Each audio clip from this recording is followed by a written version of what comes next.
যাবতীয় প্রশংসা হামদ এবং শুকর আল্লাহ রাব্বুল আলামিনের জন্য, যার অশেষ মেহেরবানিতে অনুগ্রহ এবং দয়াতে আমরা চাঁদপুরস্থ মুসাব বিন উমাইর মসজিদ ও মাদ্রাসা কমপ্লেক্সে পবিত্র জুমা দিবসের জুমার খুতবা শ্রবণের জন্যে এবং পবিত্র জুমা দিবসের 2 রাকাত ফরজ সালাত আদায়ের লক্ষ্যে সমবেত হতে পেরেছি, একত্রিত হতে পেরেছি।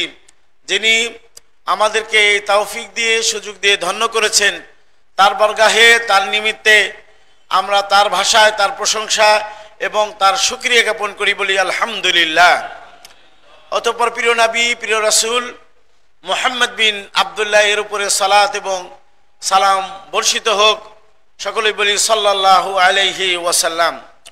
সম্মানিত উপস্থিতি, আজকে পবিত্র জুমা দিবস। এই পবিত্র জুমা দিবসে প্রিয় নবীর উপরে বেশি বেশি সালাত এবং সালাম বর্ষণের জন্য নির্দেশ প্রিয় নবী সাল্লাল্লাহু আলাইহি ওয়াসাল্লাম দিয়েছেন। জুমা দিবস এর রাত্রিতে এবং দিবসে প্রিয় নবীর উপরে বেশি বেশি সালাত এবং সালাম বর্ষণের জন্য নির্দেশ দিয়েছেন। এবং এই সালাত এবং সালাম প্রিয় নবীর উপরে বর্ষণ করলে তার যে ফজিলত, এ মর্মে প্রিয় নবী হাদিস বলেছেন, মান সাল্লা আলাইয়া সালাতান ওয়াহিদাতান সাল্লাল্লাহু আলাইহি বিহা আশরান। যে ব্যক্তি আমার উপরে একবার সাল্লাল্লাহু আলাইহি ওয়াসাল্লাম পাঠ করবে, আমার উপরে সালাত এবং সালাম বর্ষণ করবে, তার উপরে এই একবারের বিনিময়ে আল্লাহ রাব্বুল আলামিন 10টি রহমত বর্ষণ করবেন। সুবহানাল্লাহ। এই মহা মূল্যবান এবং ফজিলতের আমল আমরা ইনশাল্লাহ এই পবিত্র জুমা দিবসে আমরা ছাড়ব না। প্রিয় নবীর উপরে আমরা বেশি বেশি সালাত এবং সালাম বর্ষণ করব। সম্মানিত উপস্থিতি, এই মুসাব বিন উমাইর মসজিদ ও মাদ্রাসা কমপ্লেক্সের যারা দায়িত্বে রয়েছেন তাদের কৃতজ্ঞতা জ্ঞাপন করি। আল্লাহ সুবহানাহু ওয়া তাআলার কৃতজ্ঞতা জ্ঞাপনের পর, আল্লাহ রাব্বুল আলামিনের শুকরিয়া জ্ঞাপন করার পর, তাদের মধ্যে রয়েছেন আমাদের তোফাজ্জল ভাই এবং তার সাথী বৃন্দরা, এবং যারাই যেভাবে এই মসজিদ এবং মাদ্রাসা কমপ্লেক্সকে সাহায্য করেন, সহযোগিতা করেন এবং এর পরিচালনায় আপনারা সহযোগিতা করেন, আপনাদের সকলকে আন্তরিক ধন্যবাদ এবং মোবারকবাদ জানাই। এবং দোয়া করি আল্লাহ রাব্বুল আলামিন আপনাদের এই সাহায্য সহযোগিতা এবং এটাকে সুন্দর সুষ্ঠুভাবে যে পরিচালনা করছেন, এর জন্য উত্তম প্রতিদান আল্লাহ রাব্বুল আলামিন দুনিয়াতে দান করেন, এবং পরকালে যেন এর উত্তম বিনিময় আপনারা পান। এর বিনিময়ে যাতে করে আল্লাহ রাব্বুল আলামিন আপনাদেরকে সেই পরকালে জান্নাতুল ফিরদাউসের সর্বোচ্চ মাকাম দান করেন, বলেন আমিন। অতঃপর সম্মানিত উপস্থিতি, আজকে আমরা যে বিষয়ে খুতবা প্রদান করব, সে বিষয়টি আমাদের যে প্রচার মাধ্যম রয়েছে সেই প্রচার মাধ্যমে প্রচার করা হয়েছে। সেটা হলো শুরুতু কবুলিল আমাল অথবা শুরুতু কবুলিল ইবাদাত। ইবাদত গ্রহণ হওয়ার জন্য কিছু শর্ত সমূহ রয়েছে। সেই শর্ত সমূহ সম্পর্কে কোরআন এবং হাদিসের আলোকে আমরা আলোচনা করে এবং কিছু কথাবার্তা বলে আজকের সংক্ষিপ্ত জুমা দিবসের খুতবা শেষ করব। ওমা তাওফীকি ইল্লা বিল্লাহ। আল্লাহ সুবহানাহু ওয়া তাআলা আমাদেরকে সৃষ্টি করেছেন, এই নিখিল বিশ্বে আমাদেরকে আল্লাহ রাব্বুল আলামিন পাঠিয়েছেন। আমাদের সৃষ্টির পিছনে আল্লাহ রাব্বুল আলামিনের একটি হিকমত রয়েছে। সেই হিকমতের কথা আল্লাহ রাব্বুল আলামিন সূরাতুল যারিয়াতের 56 নম্বর আয়াতের মধ্যে আল্লাহ বলেছেন, ওমা খালাকতুল জিন্না ওয়াল ইনসা ইল্লা লিয়াবুদুন।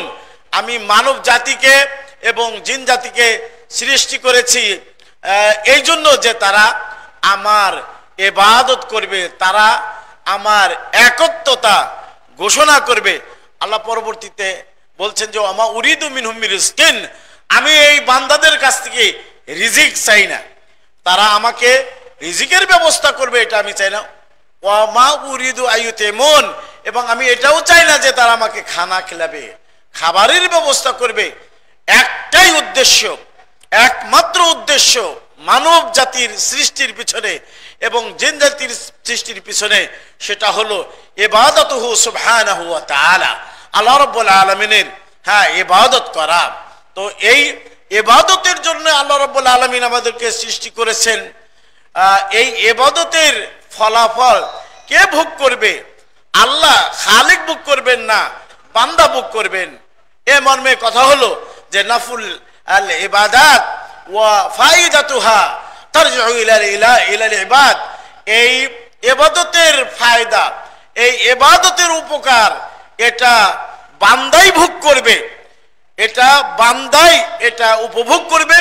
আল্লাহ সুবহানাহু ওয়া তাআলা তিনি এই তার ইবাদত করা হোক এর তিনি মুহতাজ নন, বরং আল্লাহ রাব্বুল আলামিন গানিয়ুন আনকুম ওয়া আনিল ইবাদা, যে আল্লাহ রাব্বুল আলামিন বান্দাদের কাছ থেকে মুক্ত এবং বান্দারা তার ইবাদত করুক এর থেকেও মুক্ত। আল্লাহ রাব্বুল আলামিন আমাদেরকে এই ইবাদতের কেন আদেশ দিয়েছেন? রাহমাতাম বিহিম, বান্দাদের প্রতি, সৃষ্টিজীবের প্রতি রহমত স্বরূপ আল্লাহ রাব্বুল আলামিন বান্দাদেরকে তার ইবাদতের নির্দেশ দিয়েছেন। তারপরে আরো কেন নির্দেশ দিয়েছেন? লে আন তাকুন সিলাতান বাইনাহুম ওয়া বাইনা রব্বিহিম, যাতে করে আল্লাহ রাব্বুল আলামিন আমাদেরকে এই ইবাদতের নির্দেশ দিয়েছেন এই জন্য যে যাতে করে এই ইবাদত করে এই ইবাদত করার মাধ্যমে বান্দাদের মাঝে এবং আল্লাহর মাঝে একটা সুসম্পর্ক সৃষ্টি হয়। আল্লাহ রাব্বুল আলামিন তিনি ইবাদত থেকে গানিয়ুন আনকুম, আল্লাহ রাব্বুল আলামিন এভাবে কোরআন কারীমের মধ্যে বলেছেন ইন তাকফুর আনতুম ওয়া মান ফিল আরদি ফাইন্নাল্লাহ গানিয়ুন হামিদ, যে তোমরা এবং আসমান এবং জমিনের মধ্যে, তোমরা এবং এই জমিনে যারা রয়েছে তারা সবাই যদি আল্লাহর কুফরি করো তাহলে আল্লাহ রাব্বুল আলামিনের কোনো কিছু যায় আসে না। তিনি এর থেকে পরিপূর্ণভাবে মুক্ত এবং তিনি জ্ঞানী এবং তিনি প্রশংসিত, এভাবে আল্লাহ রাব্বুল আলামিন বলেছেন।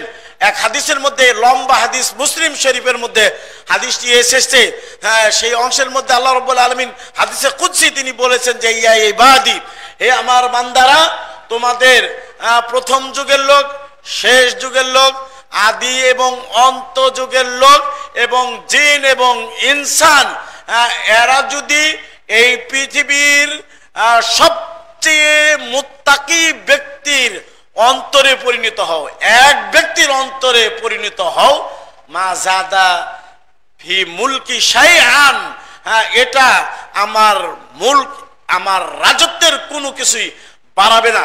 এবং আল্লাহ রাসূল সাল্লাল্লাহু আলাইহি ওয়াসাল্লাম আরো এই হাদিসে কুদসির মধ্যে বলছেন যে আদি এবং অন্ত যুগের লোক এবং জিন এবং ইনসান, তারা যদি পৃথিবীর সবচেয়ে খারাপ মানুষের অন্তরে, এক অন্তরে যদি পরিণত হয়, মা নাকাসা মিন মুলকি শাইআন, তাহলেও আমার রাজত্বের বিন্দু পরিমাণও কমবে না, এভাবে আল্লাহ রাব্বুল আলামিন বলেছেন। তাহলে এই ইবাদত যেটা, যার জন্য আল্লাহ রাব্বুল আলামিন আমাদেরকে সৃষ্টি করেছেন, এই ইবাদতের ফায়দা, উপকার এবং লাভ বান্দাই ভোগ করবে।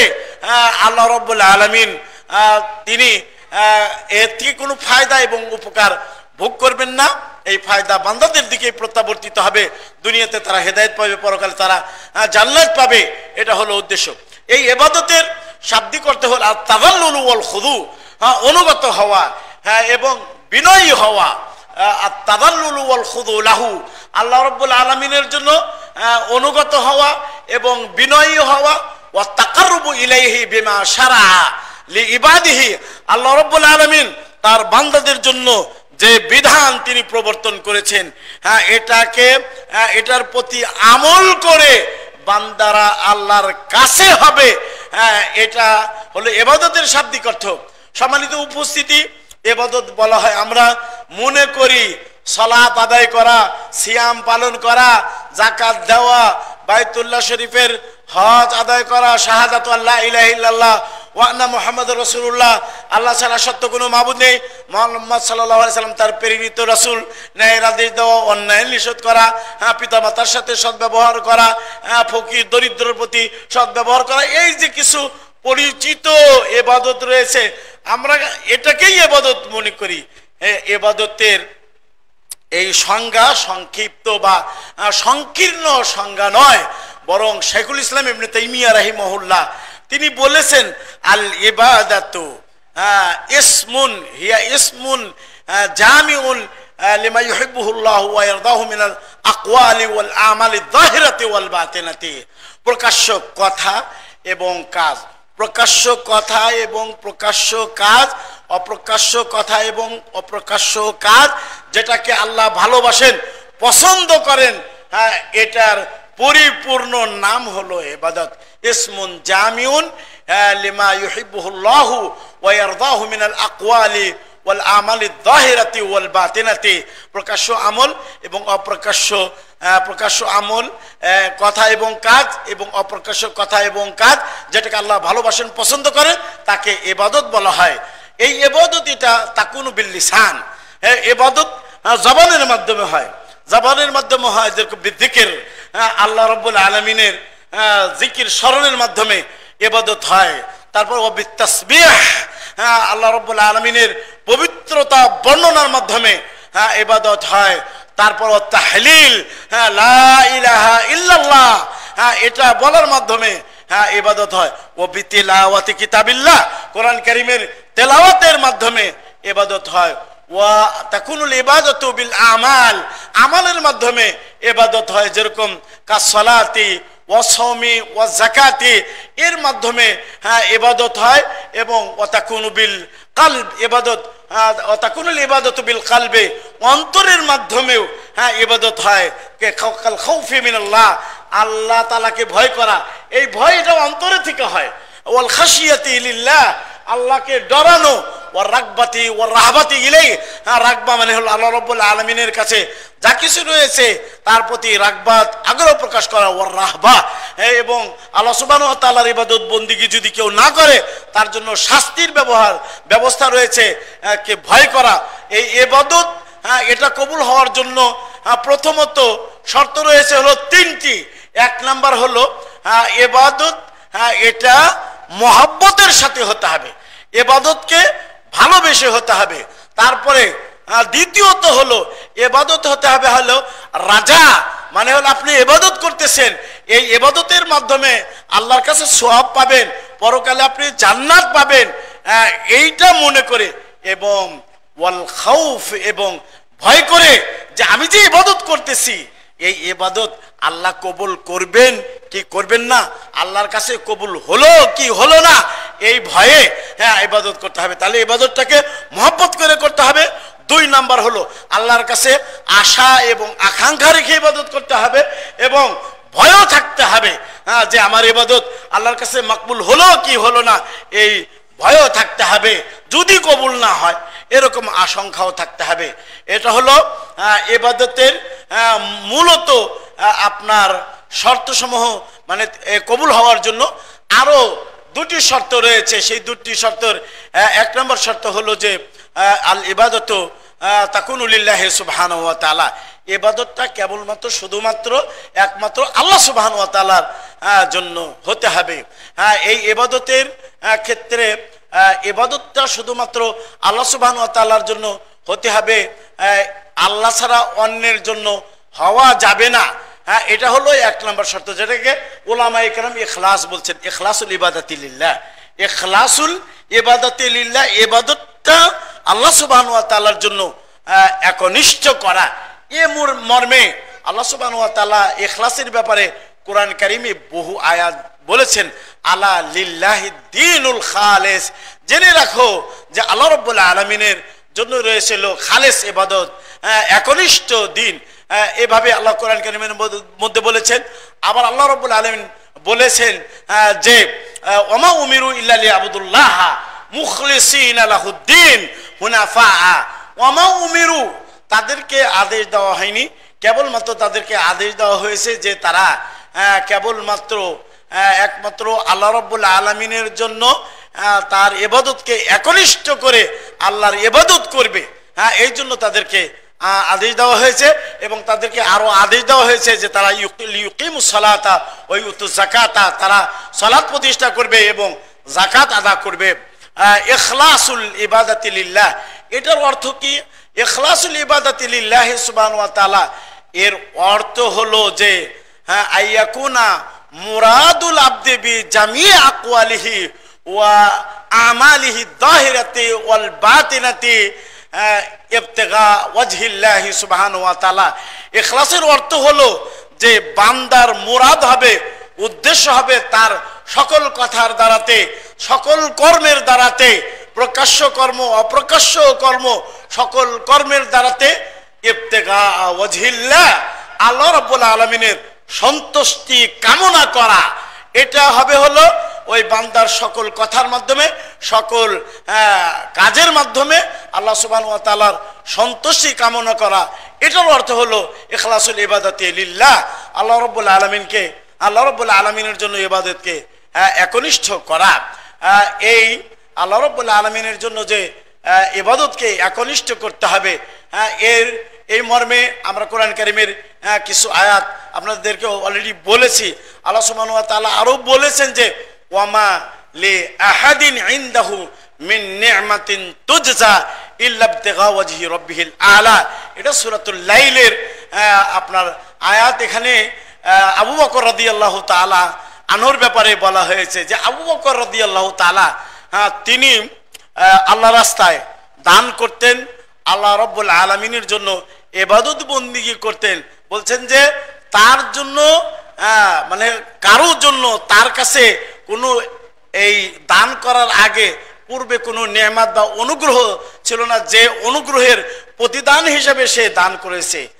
এরকম নয়, বরং কি ইল্লা ইবতিগা ওয়াজহি রাব্বিহিল আলা, মানে আল্লাহ রাব্বুল আলামিন, মহান রাব্বুল আলামিনের সন্তুষ্টি অর্জনের জন্যেই তিনি আল্লাহর রাস্তায় ব্যয় করেছেন এবং আল্লাহ রাব্বুল আলামিনের পথে খরচ করেছেন। এটা আবু বকর রাদিয়াল্লাহু তাআলা আনহুর ব্যাপারে বর্ণিত। আল্লাহ রাব্বুল আলামিন এই ইখলাসের ব্যাপারে আরো বলেছেন যে ইন্নামা নুতইমুকুম লিওয়াজহিল্লাহি লা নুরিদু মিনকুম জাযাআ ওয়ালা শুকুরা, যে ইন্নামা নুতইমুকুম, আমরা বস্তুত তোমাদেরকে খাদ্য প্রদান করে থাকি, লা নুরিদু মিনকুম জাযাআ ওয়ালা শুকুরা, তোমাদের কাছ থেকে আমরা এর প্রতিদান কামনা করি না, ওয়ালা শুকুরা, এবং শুকুর তোমরা কৃতজ্ঞতা আদা করবে এটাও আমরা কামনা করি না। আমরা একমাত্র কামনা করি আল্লাহ রাব্বুল আলামিনের সন্তুষ্ট, আল্লাহ রাব্বুল আলামিনের রেজা আমরা কামনা করি। আল্লাহ সুবহানাহু ওয়া তাআলা কোরআন কারীমের মধ্যে আরো বলেছেন যে মাইয়ুরিদু হারসা আল আখিরাতে নাজিদ লাহু মিনহু, যে যারা নাকি আখিরাতের ফসল কামনা করে, নাজিদ লাহু ফি হারসিহি, আমরা তাদের ফলাফলে আরো বাড়িয়ে দেই। ওমা ইউরিদু হারসাল আদ-দুনিয়া নুআফি মিনহা নুতিহি মিনহা, আমরা যারা এই দুনিয়ার ফসল কামনা করে আমরা দুনিয়া থেকে তাদেরকে কিছু দেই। ওমা লাহু ফিল আখিরাতে মিন নাসিব, আখিরাতে তার কোনো হিস্সা থাকবে না, আখিরাতে তার কোনো অংশই থাকবে না। তাহলে এই আয়াতগুলো থেকে স্পষ্টভাবে বোঝা যায় যে ইবাদতের পিছনে, আল্লাহর ইবাদতের পিছনে ইখলাস হলো মূল বিষয়, ইখলাস হলো আসল বিষয়। জগৎ বিখ্যাত মনীষী এবং জগৎ বিখ্যাত পণ্ডিত শেখুল ইসলাম ইবনে তাইমিয়া তিনি বলেছেন যে আল ইখলাস হুয়া হাকিকাতুল ইসলাম, ইসলামের হাকিকাত হলো ইখলাস। ইসলামের হাকিকাত এবং ইসলামের প্রকৃত জিনিস যেটা সেটা হলো ইখলাস। ইখলাস থাকলে আপনার ছোট জিনিস বড় হয়, আর ইখলাস যদি না থাকে ছোট বড় হয়, আর ইখলাস না থাকার কারণে বড় জিনিসও ছোট হয়ে যায়। এর মর্মে এই আবু হুরায়রা রাদিয়াল্লাহু তাআলা আনহু বলেছেন যে ফামান মা উরিদা বিহি ওয়াজহি ফাকালিলুহু কাসীর, যে কাজের দ্বারাতে আমার সন্তুষ্টি ইচ্ছা করা হয়েছে, ফাকালিলুহু কাসীরুন, তার অল্পই অনেক বেশি। এটা কার কথা? এটা আবু হুরায়রা রাদিয়াল্লাহু তাআলা আনহুর কথা, যে এই তাওরাতের মধ্যে লেখা ছিল যে যার অথবা যে কাজের মাধ্যমে আল্লাহ রাব্বুল আলামিনের সন্তুষ্টি কামনা করা হয়েছে তার অল্পই অনেক বেশি।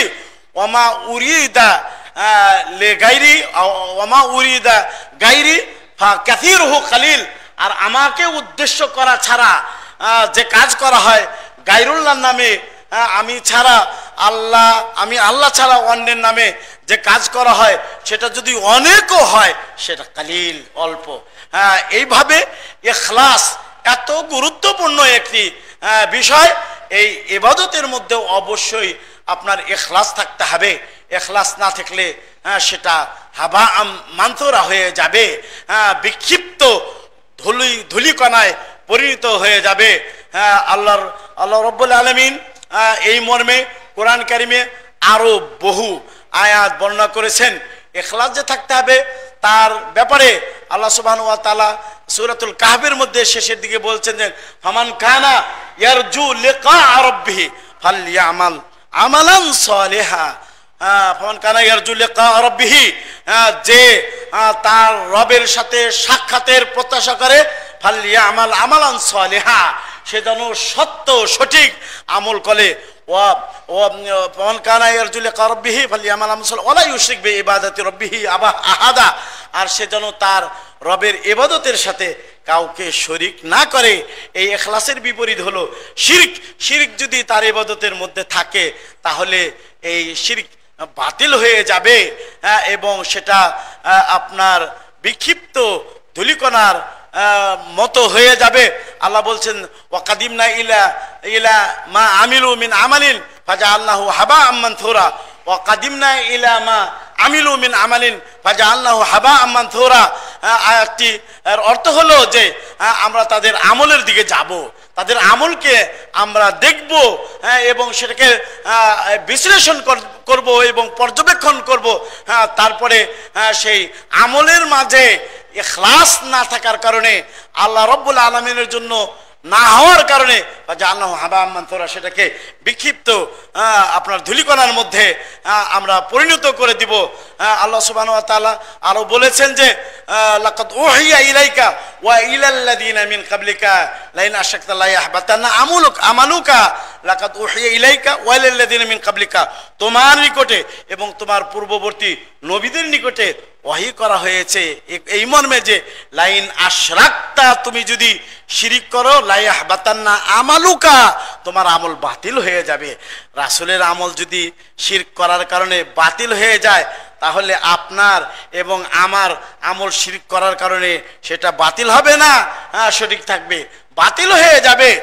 তাই ইবাদতের মাঝে থাকতে হবে ইখলাস, ইবাদতের মাঝে থাকতে হবে একনিষ্ঠতা। কোনোভাবেই ইবাদতের মাঝে রিয়া, লৌকিকতা থাকা যাবে না এবং সুমআতা, মানুষকে শোনানো, এই লক্ষ্য থাকা যাবে না। ওয়ালা শুহরাতা, ইবাদত করতেছেন মানুষের মাঝে প্রসিদ্ধতা অর্জনের জন্য ইবাদত করতেছেন, এটা থাকা যাবে না। রিয়া যদি থাকে তাহলে যত আমলই করেন না কেন এবং যত বড় আমলই করেন না কেন, যত দামি আমলই করেন না কেন, আপনার আমল বাতিল হয়ে যাবে এবং আপনাকে পরকালে জান্নাতে না যেয়ে জাহান্নামে যেতে হবে। লম্বা একটি হাদিস যে 3 ব্যক্তির কিয়ামতের ময়দানে সর্বপ্রথম ফয়সালা করা হবে। তার মধ্যে এক ব্যক্তি শহীদ ব্যক্তি, এই শহীদ ব্যক্তিকে কিয়ামতের ময়দানে উপস্থিত করা হবে তার বিচার করার জন্য। তাকে দুনিয়াতে আল্লাহ রাব্বুল আলামিন যত নিয়ামত দিয়েছিলেন, বীরত্ব সহ যত নিয়ামত তাকে দিয়েছিলেন, আল্লাহ রাব্বুল আলামিন তার প্রতি আল্লাহর নিয়ামতের কথা স্মরণ করিয়ে দিবেন। সে নিয়ামতকে সে চিনতে পারবে, জানতে পারবে, স্বীকারোক্তি দিবে। দেওয়ার পরে আল্লাহ রাব্বুল আলামিন বলবেন মাদা আমিলতা মুকাবিলা হাদিহি নি'মা, এই নেয়ামতের বিনিময়ে তুমি কি করেছো? শহীদ বলবে যে কাতালতু ফিকা হাত্তা তুশহিদতু, যে আমি তোমার পথে যুদ্ধ করেছি, লড়াই করছি, লড়াই করতে করতে করতে আমি শহীদ হয়েছিলাম। এভাবে বলবে আল্লাহ রাব্বুল আলামিন। তার এই উত্তরের জবাবে আল্লাহ রাব্বুল আলামিন বলবেন যে কাযাব, তুমি মিথ্যা বলেছ, তুমি তো আমার পথে জিহাদ করেছিলে, যুদ্ধ করেছিলে, কাফেরের বিরুদ্ধে যুদ্ধ করেছিলে। লিয়ুকালু লাকা সুজা, তোমাকে বীর বলা হবে, এই জন্য তুমি যুদ্ধ করেছিলে, মানুষকে দেখানোর জন্য মানুষকে শোনানোর জন্য, মানুষের মাঝে প্রসিদ্ধতা অর্জনের জন্য তুমি জিহাদ করেছিলে, তার ব্যাপারে আদেশ দেওয়া হবে। ফেরেশতাদেরকে আদেশ দিবেন তাকে উপর করে, মুখের উপরে উপর করে টেনে হেসড়ে জাহান্নামের দিকে নিয়ে যাওয়ার নির্দেশ দেওয়া হবে এবং তাকে পরিশেষে জাহান্নামের মধ্যে নিক্ষেপ করা হবে।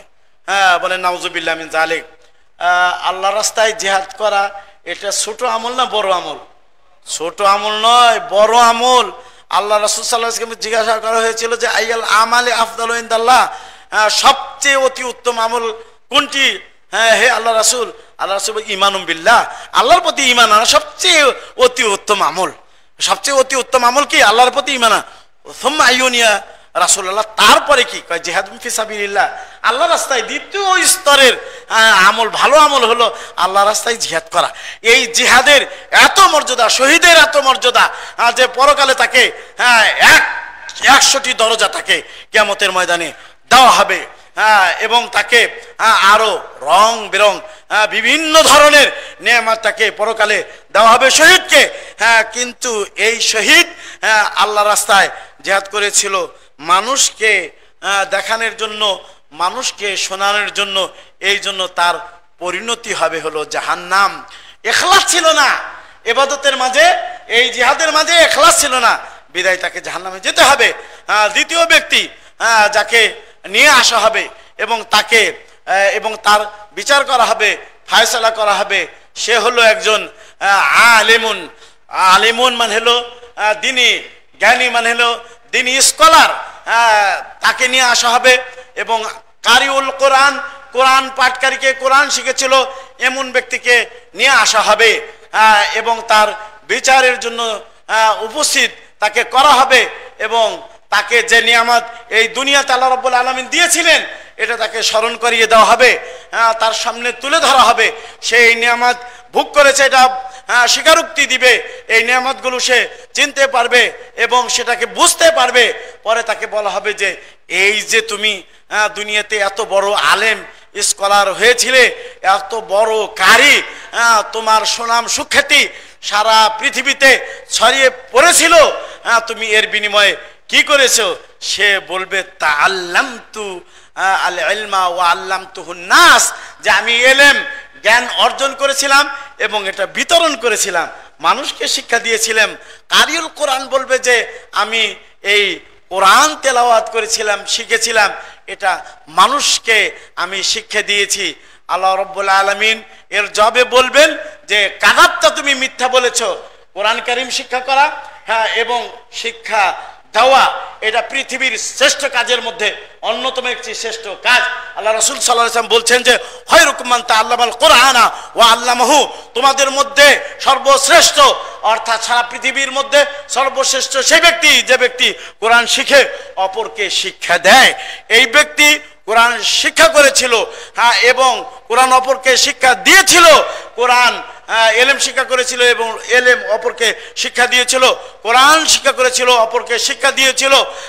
এটা শিক্ষা দিয়েছিল মানুষকে শোনানোর জন্য, মানুষকে দেখানোর জন্য, মানুষের মাঝে প্রসিদ্ধতা অর্জনের জন্য।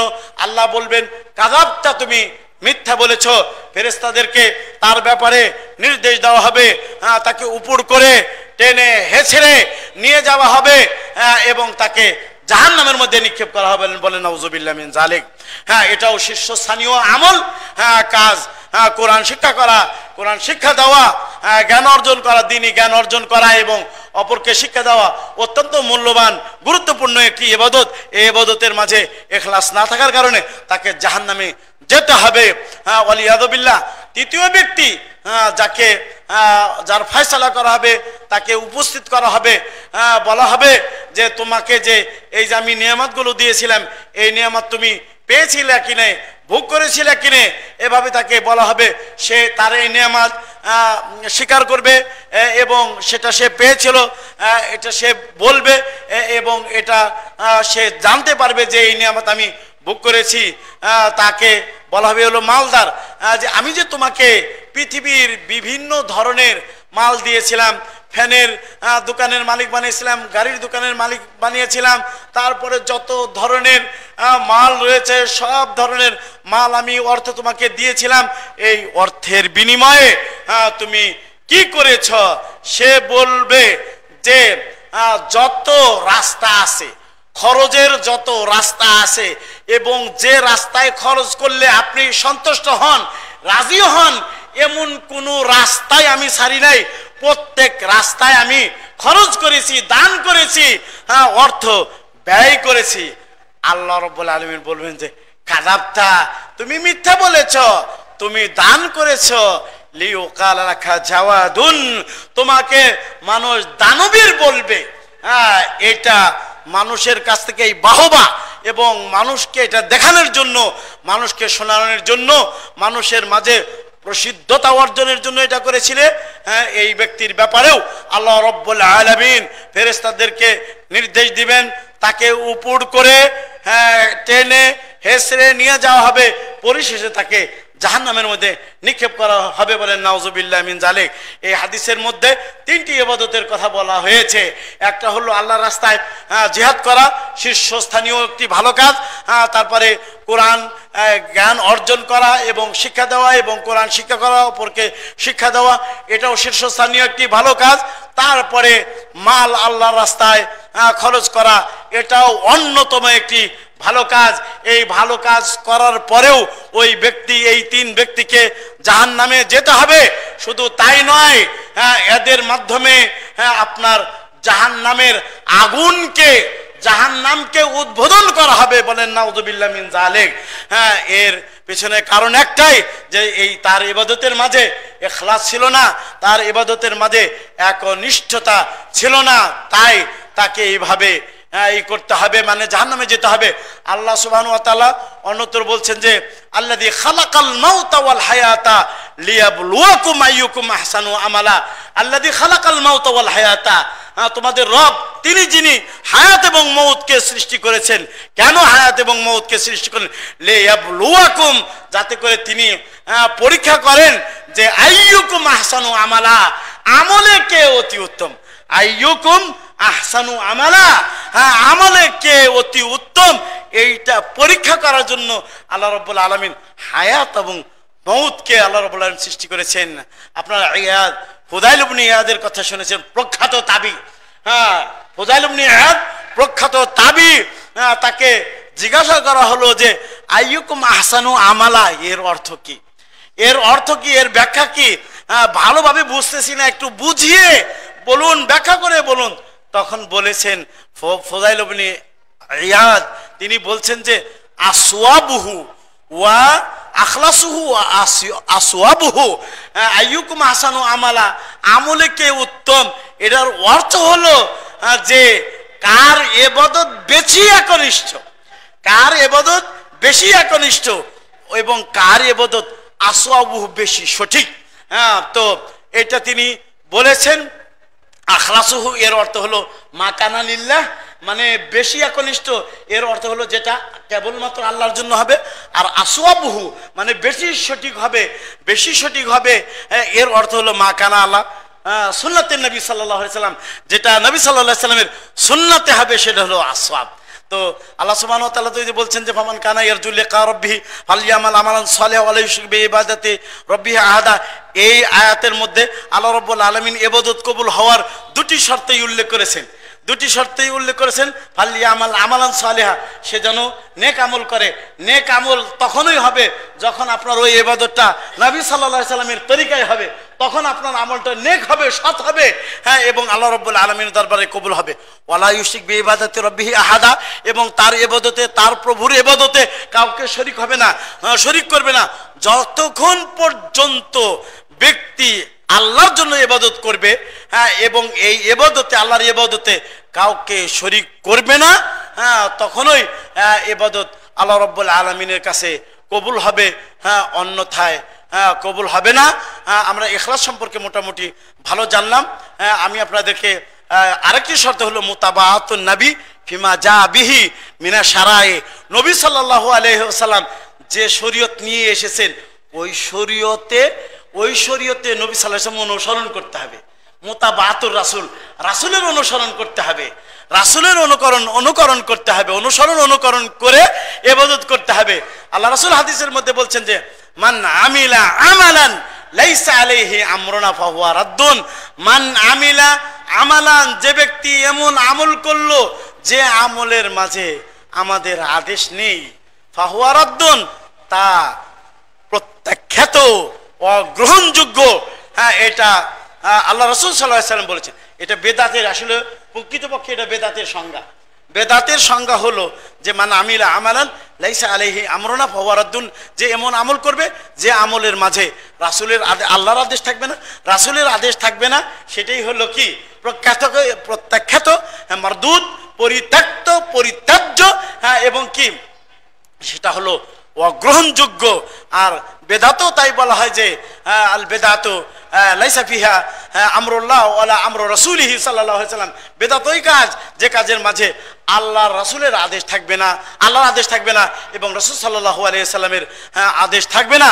প্রিয় নবী সাল্লাল্লাহু আলাইহি ওয়াসাল্লাম আবু হুরায়রা রাদিয়াল্লাহু তাআলা আনহু থেকে হাদিস বর্ণনা করেছেন, বলছেন আনা আগনা শুরাকাই আনিশ শিরকি, আমি শরীককারীদের শিরক থেকে মুক্ত, এ কথা রাসূল বলেছেন। বলছে ফামান আমিলা আমালান, যে ব্যক্তি এমন আমল করলো আশরাকা ফিহি মাই গায়রি, যে আমলের মাঝে আমার সাথে অন্যকে শরীক করলো, তারাকতুহু ওয়া শিরকাহু, আমি তাকে বর্জন করব। তারাকতুহু মানে ওই ব্যক্তিকে বর্জন করব। ওয়া শিরকা, যারা আমাদের এই শরীয়তের মাঝে উদ্ভাবন করবে এমন কাজ, মালাইসা মিনহু, যেটা এই শরীয়তের অন্তর্ভুক্ত নয়, ফাহুয়া মারদুদুন, সেটা অগ্রহণযোগ্য, পরিত্যক্ত, সেটা করা যাবে না। আপনারা জানেন আল্লাহ রাসূল সাল্লাল্লাহু আলাইহি ওয়াসাল্লাম বলছেন ইন্নামাল আমালু বিন্নিয়াতি, কর্মের শুদ্ধতা এবং অশুদ্ধতা নির্ভর করে হলো নিয়াতের উপরে। আল্লাহ রাসূল সাল্লাল্লাহু আলাইহি ওয়াসাল্লাম বলছেন ইন্নামা লিকুল্লি ইমরিইম মা নাওয়া, যে প্রত্যেক ব্যক্তি সেটাই পাবে যে সেটা যার সে নিয়াত করেছে। প্রত্যেক ব্যক্তির জন্য তা জুটবে, ঘটবে, পাবে যা সে নিয়াত করবে। তাই বলছে যার হিজরত আল্লাহ এবং আল্লাহ রাসূলের উদ্দেশ্য হবে, যার হিজরত আল্লাহ এবং আল্লাহ রাসূলের উদ্দেশ্য হবে, কাসদান ওয়া ইরাদাতান, ইচ্ছা করে, ফাহিজরাতু ইলাল্লাহি ওয়া ইলা রাসূলিহি সাল্লাল্লাহু আলাইহি ওয়াসাল্লাম সাওয়াবান ওয়া আজরা, তার হিজরতটা আল্লাহ এবং আল্লাহ রাসূলের দিকে হবে, সওয়াবের দিক থেকে, হ্যাঁ, এবং আজর পাওয়ার দিক থেকে। এখন বলছেন যে ওমা কানা হিজরাতুহু লিদুনিয়া আও ইউসিবুহা ফা হিজরাতুহু ইলা মা হাজারা ইলাইহা, যে আল্লাহ রাসূল সাল্লাল্লাহু আলাইহি ওয়াসাল্লাম হাদিসের মধ্যে বলেছেন যে ব্যক্তি দুনিয়া অর্জনের জন্য অথবা কোনো মহিলাকে বিবাহ করার জন্য যে হিজরত করবে, সে যে উদ্দেশ্যে হিজরত করেছে সেই উদ্দেশ্যই তার জন্য অর্জন হবে। অর্থাৎ দুনিয়া অর্জনের জন্য যদি হিজরত করে থাকে তার জন্য দুনিয়া অর্জন হবে, আর সে যদি কোনো মহিলাকে বিবাহ করার উদ্দেশ্যে হিজরত করে থাকে তার হিজরত ওই মহিলাকে বিবাহ করার উদ্দেশ্যেই হয়ে থাকবে, হ্যাঁ, আল্লাহ রাব্বুল আলামিনের জন্য হবে না। হিজরতের সওয়াব হলো, আল্লাহ রাসূল সাল্লাল্লাহু আলাইহি ওয়াসাল্লাম বলছেন যে আল হিজরাতু তাহদিমু মা কানা ক্বাবলাহু, মানে হিজরত করার কারণে হিজরতের পূর্বে যত পাপ সে করেছে সব পাপকে আল্লাহ রাব্বুল আলামিন মিটিয়ে দিবেন, মুছে ফেলবেন হিজরত করার কারণে। কিন্তু তার নিয়াত ঠিক না থাকার কারণে, নিয়াতের মাঝে গড়বড়ি থাকার কারণে, দুনিয়ার জন্য হিজরত করার কারণে এবং মহিলাকে বিবাহ করার হিজরত করার কারণে তার হিজরত এই দুনিয়ার জন্য হবে এবং মহিলাকে বিবাহ করার জন্য হবে। উম্মে কায়েস বলে এক ভদ্রলোক, সে এক মহিলাকে ভালোবাসতো। তাকে মহিলা যেহেতু মুসলিমা ছিল, মুমিনা ছিল, মদিনাতে সে হিজরত করেছিল একে পাওয়ার জন্য। ওই উম্মে কায়েস সে হিজরত করেছিল, এই জন্য আল্লাহ রাসূল সাল্লাল্লাহু আলাইহি সাল্লাম এই হাদিস বলেছেন। সম্মানিত উপস্থিতি, আপনার এই ইখলাসের অত্যন্ত গুরুত্ব রয়েছে এবং প্রিয় নবী সাল্লাল্লাহু আলাইহি সাল্লামের ইবাদতের মাঝে অনুসরণ অবশ্যই থাকতে হবে, অন্যথায় ইবাদত আল্লাহ রাব্বুল আলামিন গ্রহণ করবেন না। আল্লাহ রাসূল সাল্লাল্লাহু আলাইহি সাল্লাম তার সুন্নাতকে দৃঢ়ভাবে ধারণ করার জন্য বলেছেন। আল্লাহ রাসূল বলেছেন আলাইকুম বিসুন্নতি ওয়া সুন্নাতিল খুলাফা আর রাশিদিন আল মাহদিয়িন, যে তোমরা আমার সুন্নাতকে অত্যাবশ্যকীয় মনে করবে, আমার সুন্নতের অবর্তমানে আমার সুন্নত যদি না থাকে, সেই ক্ষেত্রে চার খলিফা এবং অন্য অন্য সাহাবীদের সুন্নাত আদর্শ যদি থাকে, সেই ক্ষেত্রে চার খলিফার সুন্নতকে তোমরা ধারণ করবে। বলছে আব্দু আলাইহা তামাসসাকু বিহা, রাসূলের এই সুন্নতকে তোমরা দৃঢ়ভাবে আঁকড়িয়ে ধরো। ওয়া আব্দু আলাইহা বিন নওয়াজিজ, আর এটাকে তোমরা কামড়িয়ে ধরে থাকবে, তোমরা আঁকড়িয়ে ধরে থাকবে, কামড় দিয়ে ধরে থাকবে। বিন নওয়াজিজ মানে চোয়ালের দাঁত দিয়ে, চোয়ালের দাঁত দিয়ে রাসূলের সুন্নাতকে দৃঢ়ভাবে ধারণ করার জন্য প্রিয় নবী বলেছেন। কেন? সামনে যে সানে উলিয়া সুফলা রয়েছে, সামনের দাঁতগুলো দিয়ে রাসূলের সুন্নাতকে ধারণ করার জন্য নির্দেশ দিলেন না, চোয়ালের দাঁত দিয়ে কামড়িয়ে ধরে থাকার জন্য নির্দেশ দিলেন। পিছনে কারণ কি? সামনের দাঁত দিয়ে যদি আপনি কামড় দেন, আপনি যদি তারপরে যদি রশি অথবা অন্য কোনো কিছু এটা যদি কামড় দিয়ে ধরা হয়, সামনের দাঁত দিয়ে টান দিলে আপনার সামনের নিচের উপর দাঁত এগুলো ভেঙে চলে আসতে পারে। কিন্তু চোয়ালের দাঁত এটা হলো মজবুতি দাঁত, এটা দিয়ে যদি আপনি কামড়িয়ে ধরে থাকেন, সহজে ফসকে যাবে না, সহজে ছুটে যাবে না। এই জন্য প্রিয় নবী বলছেন যে আব্দু আলাইহি বিন নওয়াজিজ, মারির দাঁত দিয়ে, চোয়ালের দাঁত দিয়ে রাসূলের সুন্নতকে দৃঢ়ভাবে আঁকড়িয়ে ধরো।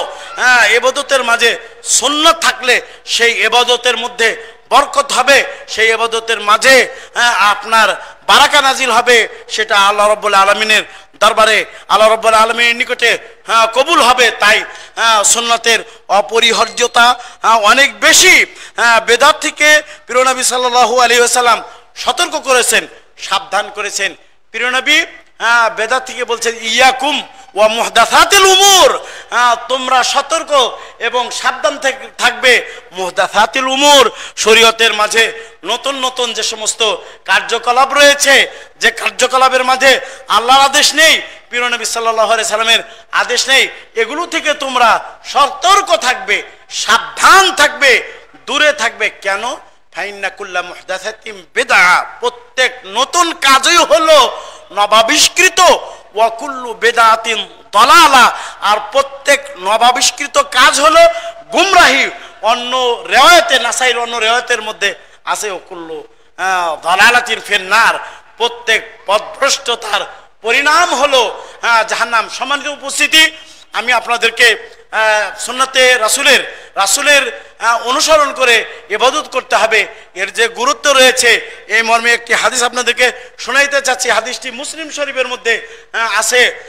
যা সালাসাতু রাহতিন ইলা বাদি আজওয়াজিন নবী সাল্লাল্লাহু আলাইহি ওয়াসাল্লাম, তিন ব্যক্তির একটি টিম, একটি দল প্রিয় নবী সাল্লাল্লাহু আলাইহি ওয়াসাল্লামের বিবিদের কাছে উপস্থিত হলেন। উপস্থিত হয়ে ইয়াসআলুনা আন ইবাদাতিন নবী সাল্লাল্লাহু আলাইহি ওয়াসাল্লাম, তারা এই তিন ব্যক্তির একটি টিম রাসূল সাল্লাল্লাহু আলাইহি ওয়াসাল্লাম কিভাবে ইবাদত করেন, এটা কি কি ইবাদত করেন এবং কিভাবে ইবাদত করেন, এটা প্রশ্ন করলেন রাসূলের বিবিদেরকে। রাসূলের বিবিরা তাদেরকে জানালেন, ফালাম্মা উখবিরু বিহি আও বিল ইবাদাত, যখন রাসূল সাল্লাল্লাহু আলাইহি সাল্লামের ইবাদত সম্পর্কে তাদেরকে জানানো হলো, কাআন্নাহুম, হাদিসের ইবারত এরকম, কাআন্নাহুম তাকাল্লুহা, তারা এই রাসূলের ইবাদতকে কম মনে করলো। বলল আইনা নাহনু মির রাসূলিল্লাহ সাল্লাল্লাহু আলাইহি সাল্লাম, কোথায় রাসূল? দেখেন শয়তান কিভাবে মানুষকে পথভ্রষ্ট করে। তাদের কাছে তারা বলল, মানে তাদের প্রবৃত্তির অনুসরণের দিকে তারা আশ্রয় নিল, বলল যে আইনা নাহনু মির রাসূলিল্লাহ, রাসূল কোথায় আর আমরা কোথায়? তাকাদ্দামা মিন দামবিহি গাফারাল্লাহু মা তাকাদ্দাম মিন দামবিহি ওয়া মা তাআখারা, আল্লাহ রাসূলের আগের গুনাহ মাফ, পরের গুনাহ মাফ, মাসুমুন, তিনি হলো নিষ্পাপ, তার জন্য এই ইবাদত যথেষ্ট হতে পারে। এটাকে তারা কান্নাম তাকাল্লুহা, রাসূলের এই ইবাদত অল্প মনে করলো। এই তিনজনে অল্প মনে করে একজনে বলল ওয়া আম্মা আনা ফাসুমুদ দাহরা কুল্লাহু, তিনজনের একজনে বলল কি যে আমি সারা বছর রোজা রাখবো। সারা বছর রোজা রাখা কি রাসূলের তরিকা? বলেন তরিকা? রোজা রাখা ভালো কাজ না মন্দ কাজ? খুব ভালো কাজ। বলছে যে এর প্রতিদান আল্লাহ দিবেন, এত ভালো কাজ। বলছে যে সারা বছর রোজা রাখবো। আরেকজনে বলল যে আনা আকুমুল লাইলা কুল্লাহু, আমি সারা রাত কিয়ামুল লাইল করব। রাত্রি জাগ্রত থেকে কিয়ামুল লাইল করা, রাত্রে তাহাজ্জুদ পড়া ভালো কাজ না মন্দ কাজ? বলেন ভালো কাজ না মন্দ কাজ? ভালো কাজ। হ্যাঁ হ্যাঁ, বরং বলা হয়েছে যে আফদালুস সালাত বাদাল ফরিদা আর সালাতুল লাইল, ফরজ সালাতের পরে সবচেয়ে উত্তম উৎকৃষ্ট সালাত হলো সালাতুল লাইল, মানে রাত্রির নামাজ কিয়ামুল লাইল, এটা হলো সবচেয়ে উত্তম উৎকৃষ্ট সালাত। তাহাজ্জুদ, কিয়ামুল লাইল, তারাবি, হ্যাঁ, এবং আপনার এটাকে বলা হয় তাহাজ্জুদ, কিয়ামুল লাইল, সালাতুল লাইল এবং আপনার তারাবি, এই চার নাম, কিন্তু জিনিস একটাই, রাত্রির নামাজ। তো বলছি সারা রাত আমি কিয়ামুল লাইল করব। আর সারা রাত কিয়ামুল লাইল করা কি রাসূলের আদর্শ? রাসূলের আদর্শ নয়। তারপরে আরেকজনে বলল কি যে আনা আতাজিলুন নিসা, আমি মহিলাদের কাছ থেকে দূরে থাকবো, আমি সংসার করব না, আমি বৈরাগ্য সাজবো। লা রাহবানিয়াতা ফিল ইসলাম, ইসলামের মাঝে কোনো বৈরাগ্যতা নেই। হ্যাঁ, সে বলল যে আমি মহিলাদের কাছ থেকে দূরে থাকবো, আমি বিবাহ করব না। এটা বললো। তিনজনের তিন রকম মন্তব্য। একজন সারা বছর রোজা রাখবে, একজন সারা রাত নামাজ পড়বে, হ্যাঁ, আরেকজন হলো কি করবে? বিবাহ করবে না। তিনটি কিন্তু ভালো কাজ। হ্যাঁ, রোজা রাখা ভালো কাজ, তারপর কিয়ামুল লাইল করাও ভালো কাজ, তার পরবর্তীতে কি বলেন? বিবাহ না করা। বিবাহ না করলে আপনার সংসারের দরকার নেই, আপনি খালি ইবাদত বন্দিগির মধ্যে লিপ্ত থাকেন, ভালো কাজ না? হ্যাঁ, অনেক সময় বউকে অনেক সময় দিতে হয়, বউকে সময় না দিলে বউ রাগ করে যে সবসময় বাড়িতে বসিয়ে রাখো, বাইরে টাইরে নিয়ে যাও, এই সমস্ত কথাবার্তা বলে না। তো বলছে যে বিবাহ যদি না করি তাহলে আমি করতে পারবো, কি করতে পারবো, মানে বেশি বেশি ইবাদত করতে পারবো। এর মধ্যেই রাসূল এসে উপস্থিত। কথা কি বুঝতেছেন? এর মধ্যে রাসূল এসে উপস্থিত। তারপরে উপস্থিত থেকে বললেন যে আনতুমুল্লাযী কুলতুম কাদা ওয়া কাদা, তোমরাই কি এরকম এরকম বলেছ যে একজনে সারা বছর রোজা রাখবা, আরেকজনে সারা রাত কিয়ামুল লাইল করবা, আরেকজনে বিবাহ করবা না, এরকম বলেছ? কাজে হ্যাঁ বলেছি। তখন বলছে শোনো, হ্যাঁ শোনো, ইন্নী আলামুকুম বিল্লাহ, আমি তোমাদের চেয়ে আল্লাহর ব্যাপারে বেশি জানি। আল্লাহর ব্যাপারে কে বেশি জানে সৃষ্টিজীবের মধ্যে? রাসূল সাল্লাল্লাহু আলাইহি ওয়াসাল্লাম কয় আনা আলামুকুম বিল্লাহ, আমি তোমাদের চেয়ে আল্লাহ সম্পর্কে বেশি জানি। ওয়া আখশাকুম লাহু, হ্যাঁ, এবং তোমাদের চেয়ে আমি আল্লাহকে বেশি ডরাই, বেশি ভয় পাই। তারপরেও কি আমার তারিকা? আমার তারিকা হলো আসুমু ওয়া উফতিরু, আমি রোজা রাখি, রোজা ছাড়ি। কোনো মাস রোজার মাস ছাড়া কোনো মাসই কিন্তু তিনি পূর্ণ রোজা রাখেন, শুধু শাবান মাসে অধিকাংশ রোজা রাখছেন, তাই না? আমি রোজা রাখি এবং রোজা ছাড়ি। তারপরে কি বলেন? ওয়া আনা আকুমুল লাইলা ওয়া আনামু, হ্যাঁ, আমি রাত্রে কিছুক্ষণ নামাজ পড়ি এবং কিছুক্ষণ ঘুমাই, এবং আতাজাউজুন নিসা, আর আমি বিবাহ করেছি আমার 9টি, হ্যাঁ, এবং 2জন দাস দাসী নিয়ে 11টি বিবি, 11 জন আমার হলো সঙ্গিনী, আমার সাথী আছে, আমি বিবাহ করেছি।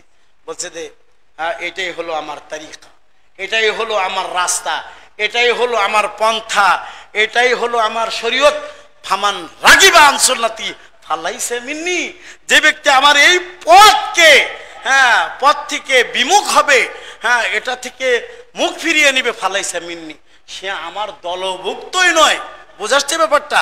তাহলে সুন্নতের কত গুরুত্ব, সুন্নতের কত মর্যাদা। এই যে আমরা জমা দিবসে এসে 2 রাকাত খুতবা চলাকালীন অবস্থাতেও 2 রাকাত পড়ে তারপর আমরা বসি, তাই তো করেন নাকি?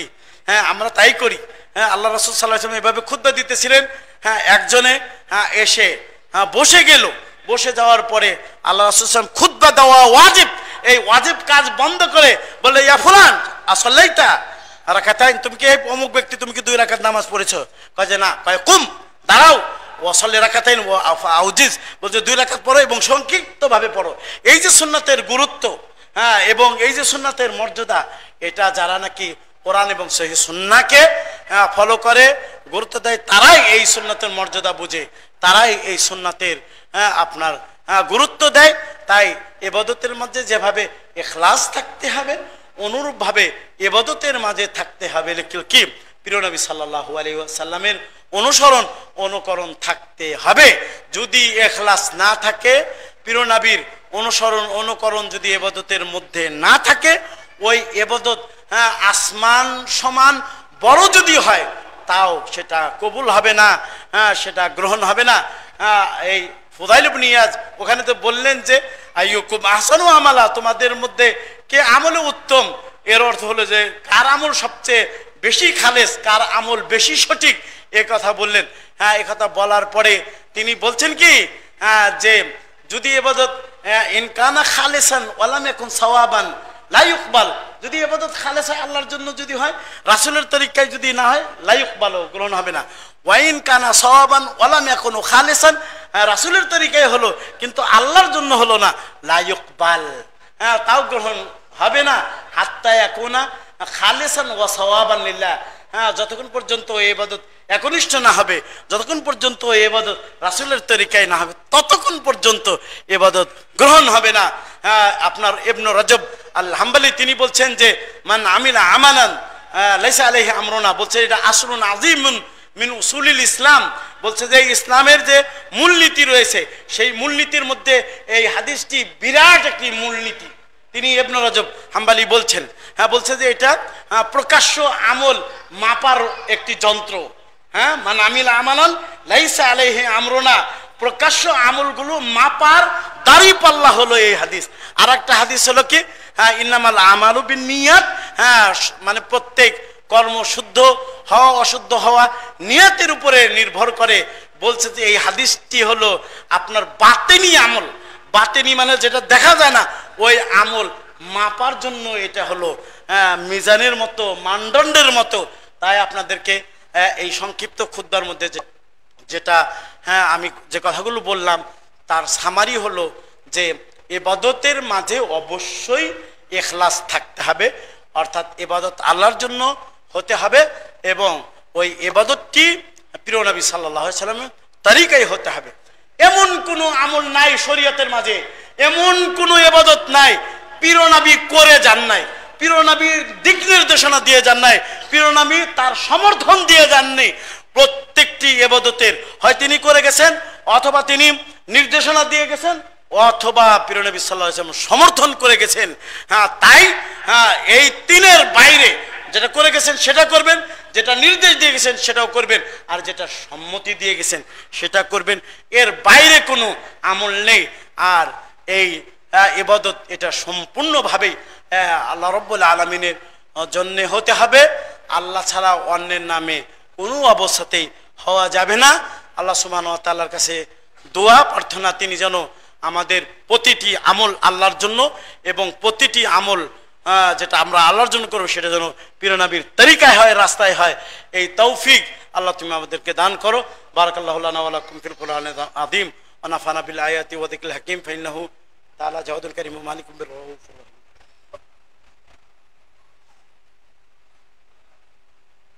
আলহামদুলিল্লাহ রাব্বিল আলামিন ওয়া সালাতু ওয়া সালামু আলা আশরাফিল আমবিয়া ওয়াল মুরসালিন নবিয়িনা ওয়া রাসূলিনা মুহাম্মদ ইবনে আব্দুল্লাহ ওয়া আলা আলিহি ওয়া সাহবিহি আজমাইন, আম্মা বাদ। সম্মানিত উপস্থিতি, আমাদের জানা অনুপাতে খুতবা 1:01টায় শেষ করার কথা, 1:01টা পার হয়ে গেছে, 17 মিনিট বাজে। আমরা আপনাদেরকে বলেছিলাম, কর্তৃপক্ষের সাথে আলোচনা হয়েছিল যে কুরবানির শিক্ষা ব্যাপারে কয়েকটি কথা বলবো। এই যে কুরবানি যেটা গেল, এই কুরবানির মধ্যেও তো ইখলাস থাকতে হবে, ইখলাস না থাকলে সেই কুরবানি হবে না। এবং এই কুরবানি প্রিয় নবী সাল্লাল্লাহু আলাইহি সাল্লামের তরিকা অনুপাতে হবে। এই কুরবানি যে জিনিস আমাদেরকে শিক্ষা দেয় সেটা তাকওয়া অবলম্বন করার শিক্ষা দেয়, যে লাইয়ানাল্লাহু মাওলাদিমা ওয়ালা কিয়ানাল্লাহু তাকওয়া মিনকুম, যে এই কুরবানির পশুর রক্ত মাংস আল্লাহর কাছে পৌঁছে না, পৌঁছে কি তাকওয়া। আর ইবাদত এটা কার জন্য মনে হলো? হ্যাঁ, এই ইবাদত কেবলমাত্র আল্লাহ রাব্বুল আলামিনের জন্য হতে হবে। কুল ইন্না সলাতি ওয়া নুসুকি ওয়া মাহইয়া ওয়া মামাতি লিল্লাহি রাব্বিল আলামিন, বলো আমার সালাত, আমার কুরবানি, আমার জীবন এবং মরণ লিল্লাহ আল্লাহ রাব্বুল আলামিনের জন্য। হ্যাঁ, তারপরে এই কুরবানি আপনাদেরকে ইখলাস শিক্ষা দেয়। তারপরে এই কুরবানি আপনাদেরকে প্রিয় নবী সাল্লাল্লাহু আলাইহি সাল্লামের অনুসরণ অনুকরণ শিক্ষা দেয়। পশুটা যে জব করতে হবে, প্রিয় নবী কিভাবে এই পশু জব করেছেন সেটা হলো উত্তর দক্ষিণ করে বাম পাশে, পশুর বাম পাশে সেটা লেটিয়ে দিয়ে শুইয়ে দিয়ে আপনি বাম হাত দিয়ে মাথা ধরবেন, আর ডান হাতে আপনার ছুরি থাকবে। তারপরে আপনি আপনার পাটা ওই পশুর ঘাড়ের উপরে রেখে বলবেন আল্লাহুম্মা হাদা মিনকা ওয়ালাকা, হে আল্লাহ এটা তোমার পক্ষ থেকে, এর মালিক তুমি, ওয়ালাকা এবং তোমার জন্য, মিনকা ওয়ালাকা তোমার পক্ষ থেকে আমি পেয়েছিলাম, তুমি প্রকৃত এর মালিক এবং তোমার জন্যই লাকা, তোমার জন্যই আমি এটা কোরবানি করতেছি। আনি ওয়ানা আহলি বাইতি, আমার পক্ষ থেকে, আমার পরিবারের পক্ষ থেকে বলছে যে আল্লাহুম্মা, হ্যাঁ বিসমিল্লাহ, আল্লাহু আকবার। বিসমিল্লাহ মানে হলো আল্লাহর নামে জবাই করতে হবে, ইখলাস। তারপর কি রাসূলের তরিকায় জবাই করতে হবে, আল্লাহু আকবার বলে জবাই করতে হবে। কোরবানির বহুবিধ আপনার শিক্ষা রয়েছে, তার মধ্যে আপনার সর্বাগ্রে যেটা শিক্ষা দেয় সেটা হলো তাকওয়া, তারপরে হলো ইখলাস এবং তাওহীদ শিক্ষা দেয়, এবং আপনার প্রিয় নবী সাল্লাল্লাহু আলাইহি সাল্লামের অনুসরণ অনুকরণ শিক্ষা দেয়। প্রিয় নবী কোরবানি করেছিলেন বিধায় আমরাও কোরবানি করি। প্রিয় নবী 10 বছর মদিনায় থেকেছেন, তিনি 10 বছরই কোরবানি দিয়েছেন, কোরবানি ছাড়েন নাই। আমরা আল্লাহ সুবহানাহু ওয়া তাআলার কাছে দোয়া করে আজকের খুতবা শেষ করছি। হে আল্লাহ রাব্বুল আলামিন, আমরা যারা এই জমায় উপস্থিত হয়েছি, আল্লাহ তুমি আমাদের জীবনের সব গুনাহ খাতা মাফ করে দাও ইয়া রাব্বুল আলামিন। হে আল্লাহ, আমাদের মধ্যে যারা অসুস্থ রয়েছে তাদেরকে তোমার নিজ অনুগ্রহে সুস্থ করে দাও ইয়া রাব্বুল আলামিন। আল্লাহ, আমাদের মধ্যে যারা বিপদগ্রস্ত রয়েছে, আল্লাহ তুমি তাদের বিপদ দূর করে দাও ইয়া রাব্বুল আলামিন। মুরব্বিয়ান ইকরাম, পিতা মাতা, দাদা দাদি, নানা নানি, আত্মীয় স্বজন, পাড়া প্রতিবেশী যারা মৃত্যুবরণ করেছে, আল্লাহ তাদের কবরে আযাবকে মাফ করে দাও রব্বুল আলামিন। আল্লাহ, তুমি আমাদেরকে কোরআন এবং সহিহ সুন্নাহ জানার এবং তার প্রতি আমল করার, তার দিকে মানুষকে আহ্বান করার, এবং আহ্বান করতে গেলে যে বিপদ আসে তার উপরে ধৈর্য ধরার তৌফিক দান করো ইয়া রাব্বুল আলামিন। ইয়া হাইয়্যু ইয়া কাইয়্যুম বিরহমাতিকা নাস্তাগীস ইয়া রাব্বুল আলামিন। আল্লাহ, মসজিদ যারা